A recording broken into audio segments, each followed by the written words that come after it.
અંદર કેવું રિઝલ્ટ એમાં કઈ ઘટતું નથી।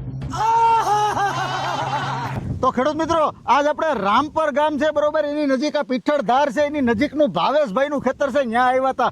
ભાવેશભાઈ છે તો એ આપણી સિબાકા પ્રોડક્ટ છે, છેલ્લા 2 થી 3 વર્ષથી સતત વાપરે છે। તો ભાઈ ભાવેશભાઈ રિઝલ્ટ કેમ છે? રિઝલ્ટ બહુ જોરદાર છે। જોરદાર છે? જોરદાર। કેટલા વર્ષથી સતત વાપરો છો? 3 થી 4 વર્ષ। 3 થી 4 વર્ષથી ભાઈ વાપરે છે। અને મગફળીની અંદર આ વાવણીની મગફળી છે, એક સ્પ્રે આવી ગયો છે એની અંદર બરોબર। તો ભાઈ ખેડૂત મિત્રો, દરેક ખેડૂત મિત્રને એક વસ્તુ કહું છું કે ભાઈ જો આ વસ્તુની ગ્રીનરી, આ મગફળીની ગ્રીનરી જો, અને આ ભાઈ એના ભાગ્યા છે ભાઈ, તમે છંટકાવ કરો તો ભાઈ રિઝલ્ટની અંદર કેવું છે ભાઈ? 1 નંબર ભાઈ બરોબર। અને આ ભાઈ એ ભાગ્યના છોકરા હોય બરોબર, તો એને પૂછતા ભાઈ સાહિલભાઈ, આ તમારા પપ્પા ને તમારા જે કાકા છે આની અંદર છંટકાવ કરે સિબાકાનો બરોબર, તો પછી આની અંદર કેવું રિઝલ્ટ આવે? એમાં કઈ ઘટતું નથી। એમ પાક્કું ને ભાઈ? જો ખેડૂત મિત્રો, આ સાહિલભાઈ કહે છે બરોબર કે ભાઈ જો એની અંદર છે ને ભાઈ કાંઈ ઘટતું નથી બરોબર। આ એનો કાકાનો દીકરો કાળું છે બરોબર ભાઈ, કાળું સારું આવે ને રિઝલ્ટ ભાઈ? જો કાળું છે ને બિચારો બોલે ઓછું બરોબર, એટલે બોલ છે નહીં ભાઈ। તો સાહિલ, આ ગમે ખેડૂત મિત્ર વાપરશે બરોબર, એને રિઝલ્ટ મળશે ને?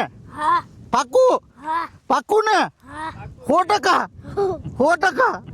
ભાઈ જો આ જો નાના છોકરા છે બરોબર, એને મેં પૂછ્યું ને, મેં તો તારા પપ્પા આ કારું ડબલું છે એ સાટે પછી કઈ ફેરફાર લાગે? તો એ કહે કે ભાઈ જો એ ટૂંકમાં છોકરા શું હોય એ શું જોતા હોય ભાઈ, આ મોટી થઈ ગઈ માંડવી, એ કે ભાઈ મોટી થઈ ગઈ હતી કે નથી થઈ ગઈ? થઈ ગઈ ભાઈ જો થઈ ગઈ હતી બરોબર, તો ભાઈ દરેક ખેડૂત મિત્રનું એક જ વસ્તુ કહું છું કે ભાઈ તમે ગમે અહીંયા ગમે પાક વાવો, મરચી વાવો, મગફળી વાવો કે કપા વાવો, તો ભાઈ સિબાકાનું વપરાશ છે બરોબર, તો એ તમે વપરાશ સિબાકાનો એકવાર કરો અને તમારી નજર સામું રિઝલ્ટ જો। બાકી જો આ સાહિલ જેવો છોકરો હોય એને ફેરફાર લાગતો હોય તો હવે તમારે નક્કી કરવાનું છે।